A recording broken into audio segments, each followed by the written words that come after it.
اللہ تبارک و تعالیٰ کی سنت یہ ہے کہ جب بندے کو دیکھتے ہیں کہ یہ قدم بڑھایا اس نے کہ نہیں بڑھایا، اگر کوئی قدم بڑھایا اس نے اور پھر مانگا اللہ تعالیٰ سے تو اللہ تبارک و تعالیٰ ضرور عطا فرماتے ہیں.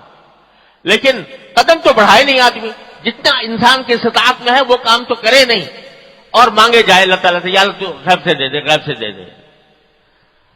ارے قدم بڑھاؤ اور پھر اللہ تعالیٰ سے مانگو تو پھر اللہ تبارک و تعالیٰ اپنی رحمت سے عطا فرمائے. یہ ہے معنی اس حدیث کے کہ جو شخص کسی کا دیندار ہو گیا ہو اور دل میں اس کا ارادہ ہو، ارادہ ظاہر ہوتا ہے عمل سے کہ تھوڑا ہو لیکن وہ ادا کرنے کی فکر کر رہا ہے، تو پھر اللہ تبارک و تعالیٰ اس کی طرف سے ادا کرا دیتے ہیں.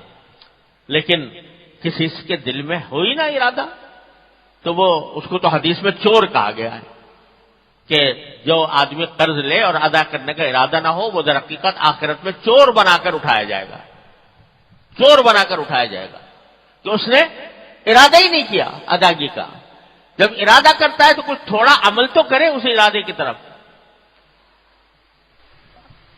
حدیث میں رسول کریم صلی اللہ علیہ وسلم نے واقعہ بیان فرمایا، اور یہ واقعات جو رسول کریم صلی اللہ علیہ وسلم بیان فرماتے ہیں یا قرآن کریم میں آتے ہیں، یہ محض قصہ کہانی نہیں ہوتے، یہ در حقیقت عبرت اور سبق لینے کے لیے ہوتے ہیں. صحیح بخاری میں رسول کریم صلی اللہ علیہ وسلم نے یہ واقعہ بیان فرمایا کہ پچھلی امت میں ایک شخص تھا،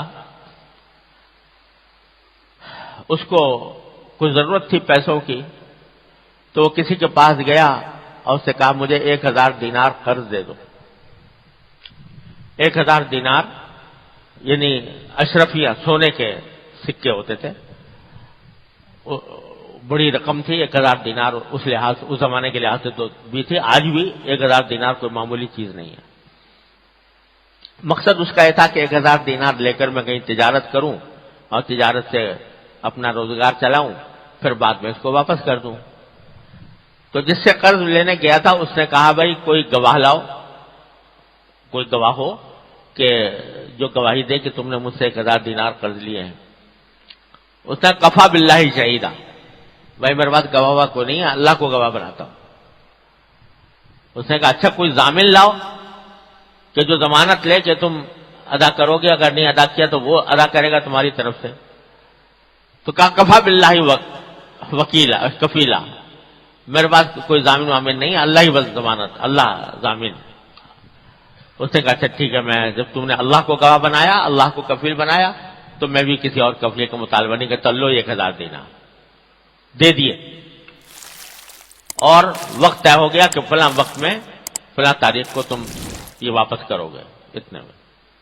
یہ لے کر چلا گیا. لیکن آدمی تھا کہ اللہ کے اوپر بھروسہ کیے ہوئے اللہ کو گواہ بنایا، اللہ کو کفیل بنایا. چلا گیا اور سمندر سے کشتی میں بیٹھ کے کسی دوسری جگہ چلا گیا اور وہاں جا کر شاید تجارت کی ہوگی، کچھ کمایا ہوگا. جب قرضے کی واپسی کا وقت آیا تو اس نے سوچا کہ میں نے وعدہ کیا اور میں نے اللہ کو گواہ بنایا تھا، اللہ کو ضامن بنایا تھا، تو لاؤ اب میں واپس کروں. اب جو واپس جانے کے لیے کشتی کی ضرورت تھی. اب جب پہنچا وہاں پر جہاں سے کشتیاں ملتی ہیں تو کشتی نہیں ملتی کوئی، وہ کشتی جو اس کو وہاں تک پہنچا دے. اب بڑا پریشان ہوا کہ میں نے تو اللہ کی گواہی پر، اللہ کی کفالت پر اس سے قرض مانگا تھا، اور اب وقت آ گیا ہے اور میں ادا نہیں کر سکوں گا تو کتنی بری بات ہوگی. آخر کیا کیا اس نے کہ اپنا سا کام تو میں کر لوں، باقی اللہ کے حوالے.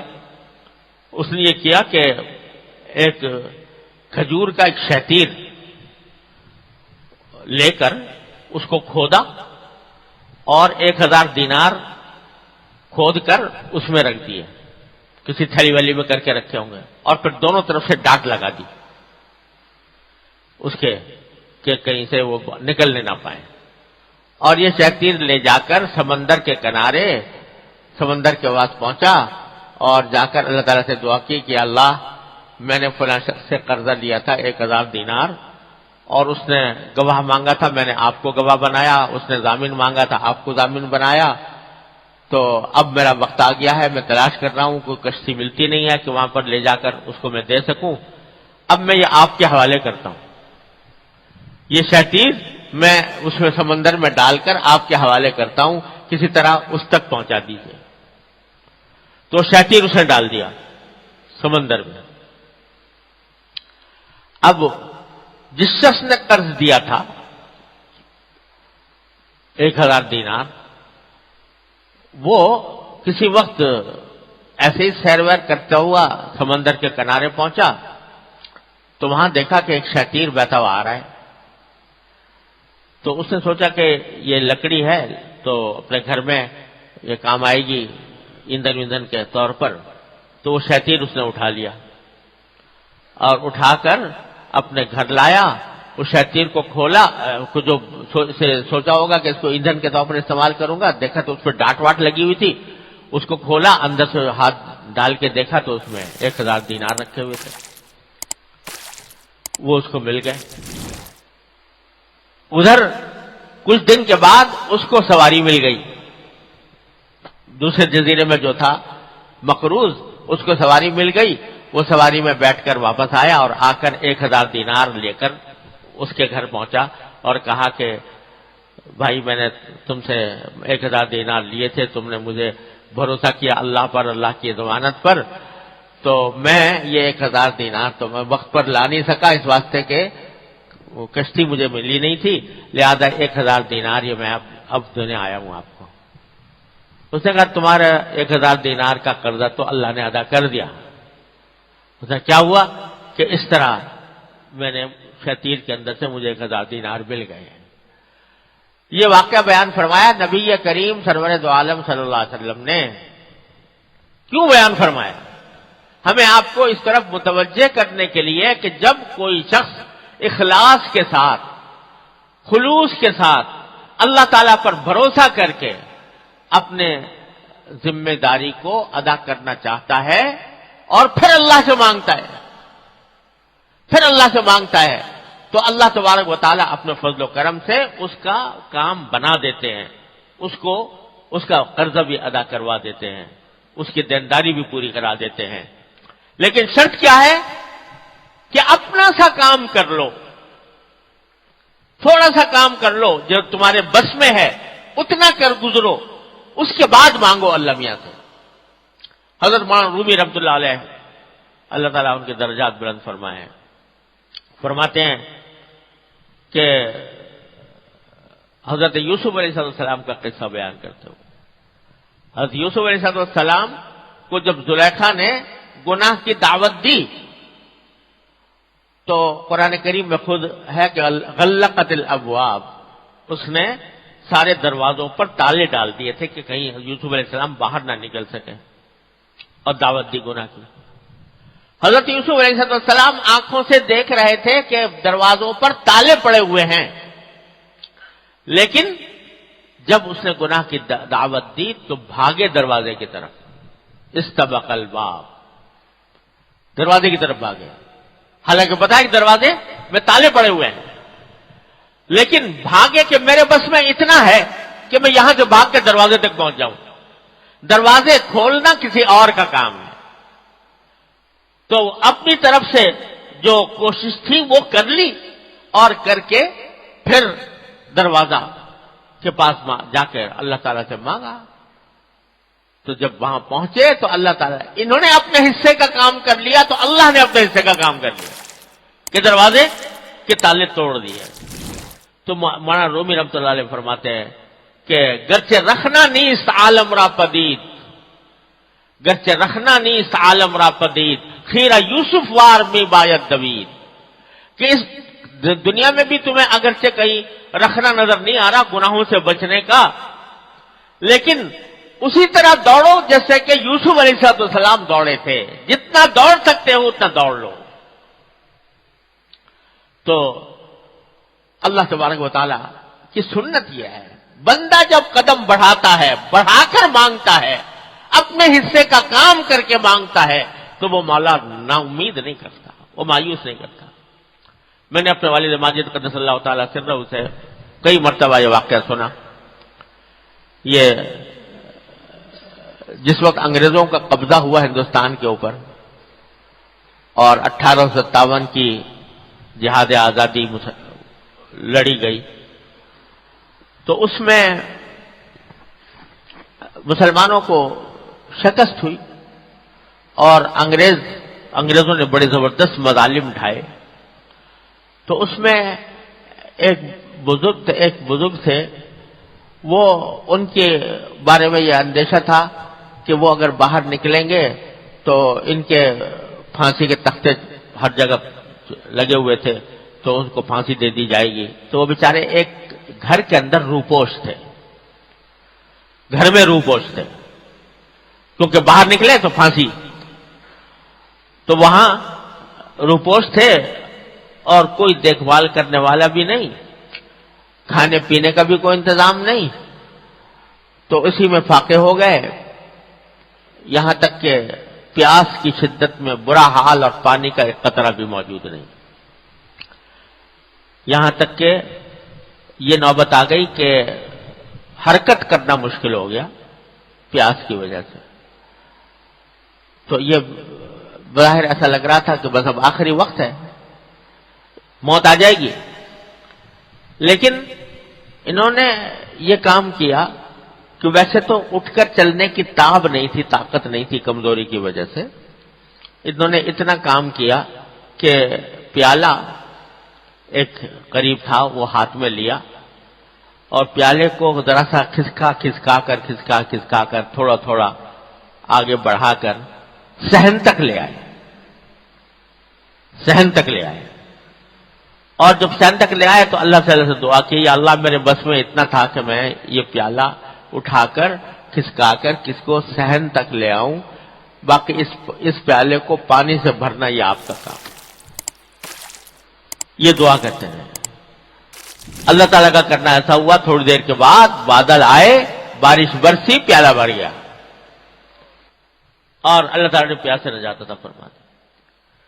تو یہ سنت اللہ جل جلالہ کی ہے کہ بندہ اگر اپنے حصے کا کام کر لے، جتنا اس کی استطاعت میں ہے، جتنا اس کی طاقت میں ہے. دین کی طرف چلنے کا معاملہ بھی یہی ہے کہ جب آدمی جتنا اس کے بس میں ہے اتنا کر گزرے اور پھر مانگے اللہ سے.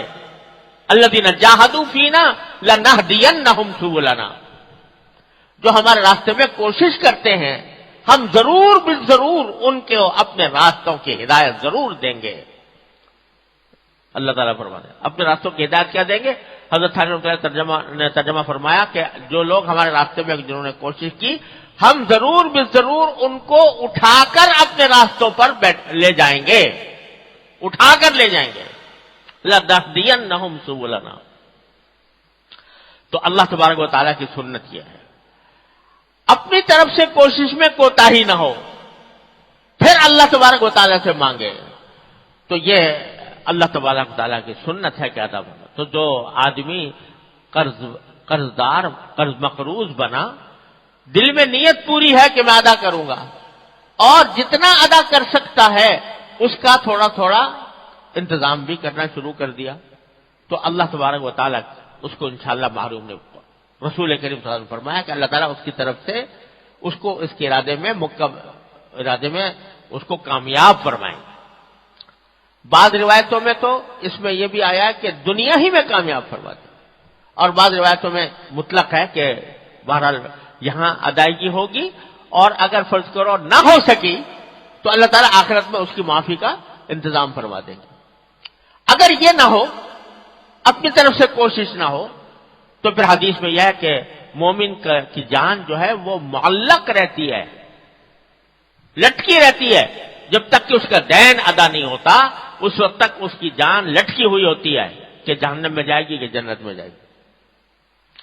تو اس واسطے ارادہ بھی ہو، اور ارادے ہونے کے ساتھ ساتھ اس کا جتنا عمل ہو سکتا ہے وہ ہو. اور یہ بہت اہم بات میں عرض کر رہا ہوں جو اکثر و بیشتر نظر انداز ہو جاتی ہے، کہ جن کے ذمہ بڑا قرضہ ہوتا ہے وہ اس انتظار میں بیٹھے رہتے ہیں کہ جب بڑی رقمیں آئیں گی تو ادا کریں گے. ارے 5 روپے بھی اگر تم نے کسی طرح بچا لیے اور اس کو ادا کرنے کے لیے تم نے رکھ دیا تو پتہ چلا کہ ہاں واقعی ارادہ ہے تمہارا، اور اسی طرح قطرہ قطرہ کر کے دریا ہو جاتا ہے۔ لیکن اگر یہ بھی نہیں کر رہے تو اس کا مطلب فکر ہی حقیقت میں نہیں ہے، ارادہ ہی نہیں ہے۔ ارادہ ہوتا تو یہ کام کرتے۔ اللہ، میری ایک مرحوم بہن تھی، اللہ تعالیٰ ان کے درجات بلند فرمائے، بیچاری معاشی اعتبار سے ان کی شادی ہو گئی تھی، معاشی حالات اچھے نہیں تھے، تو ایک مرتبہ حضرت والد صاحب رحمۃ اللہ علیہ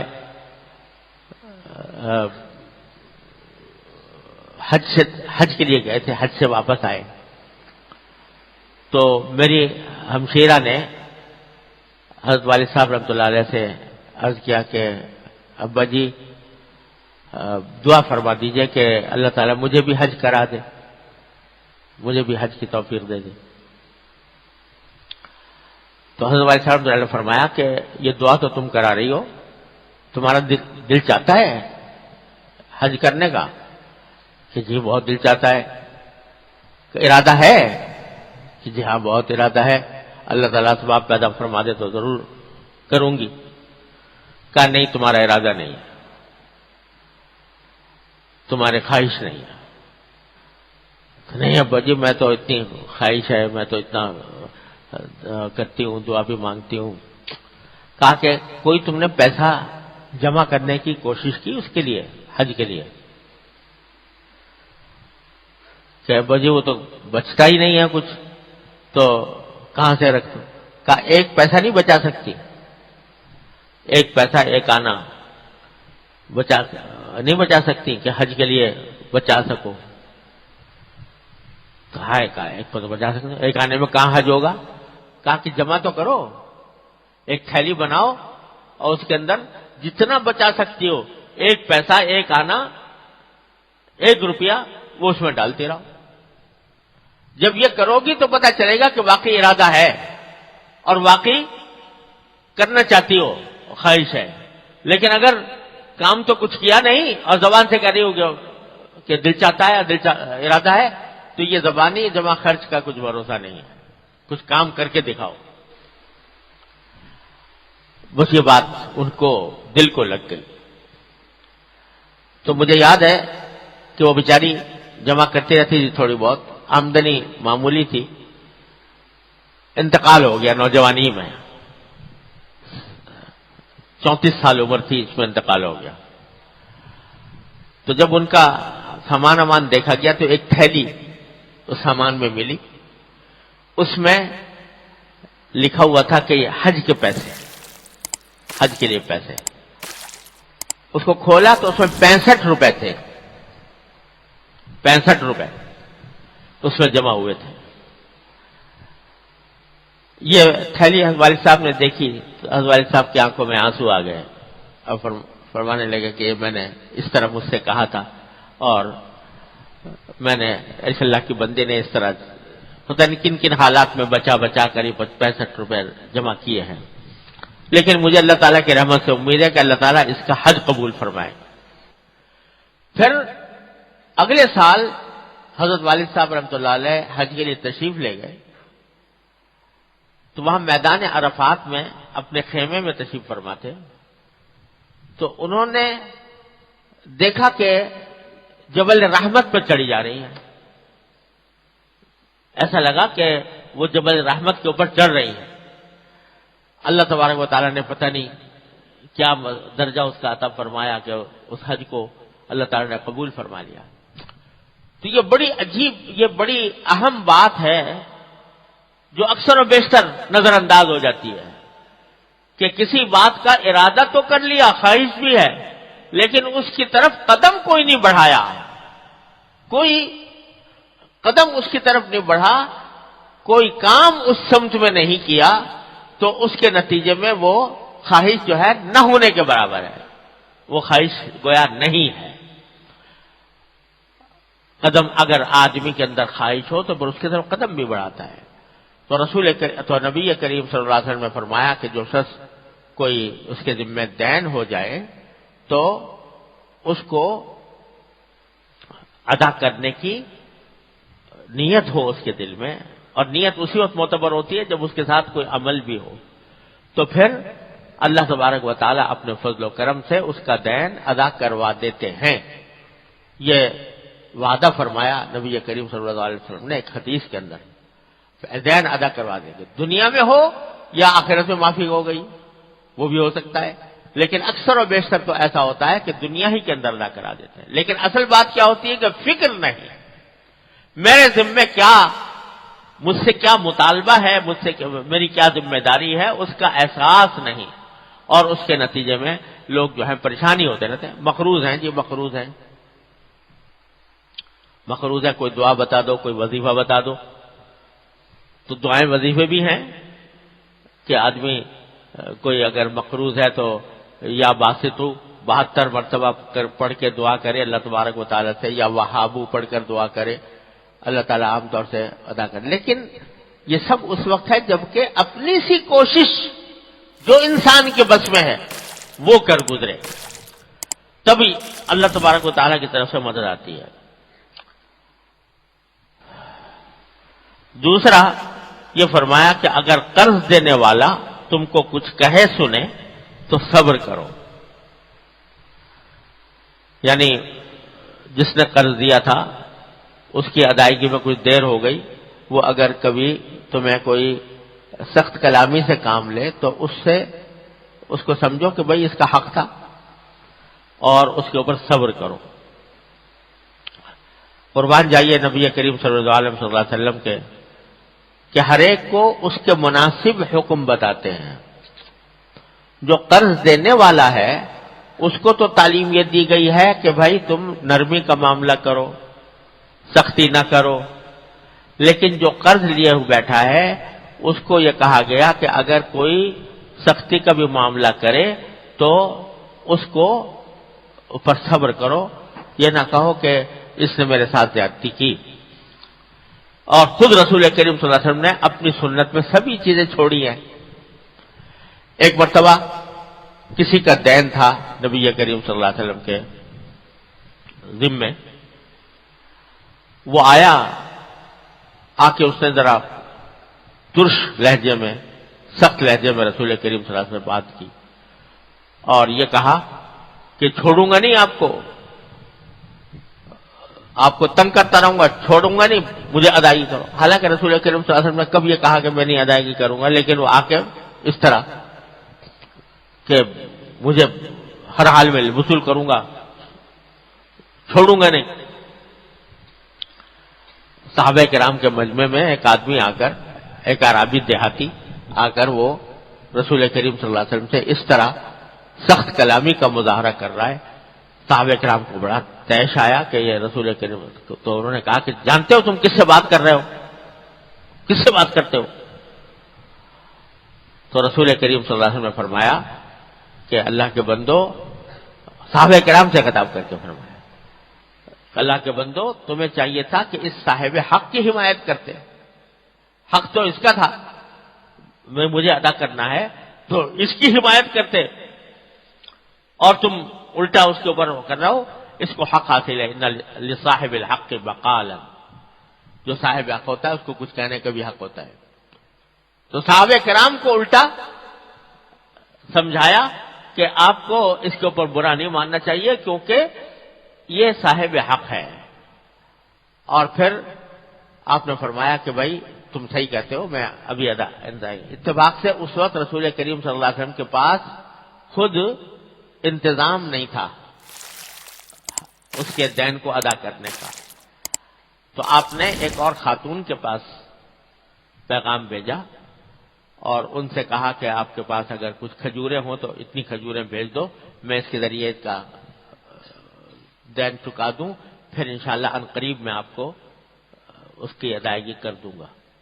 لے کر اس کو ادا کرایا، لیکن اس نے جو تلخ کلامی کی تھی اس پر نہ صرف یہ کہ صبر کیا بلکہ دوسروں کو بھی تعلیم دی کہ صاحب حق کو کچھ کہنے سننے کا حق حاصل ہوتا ہے، تمہیں اس کے مخالفت نہیں کرنی چاہیے تھی، تمہیں اس کی حمایت کرنی چاہیے تھی۔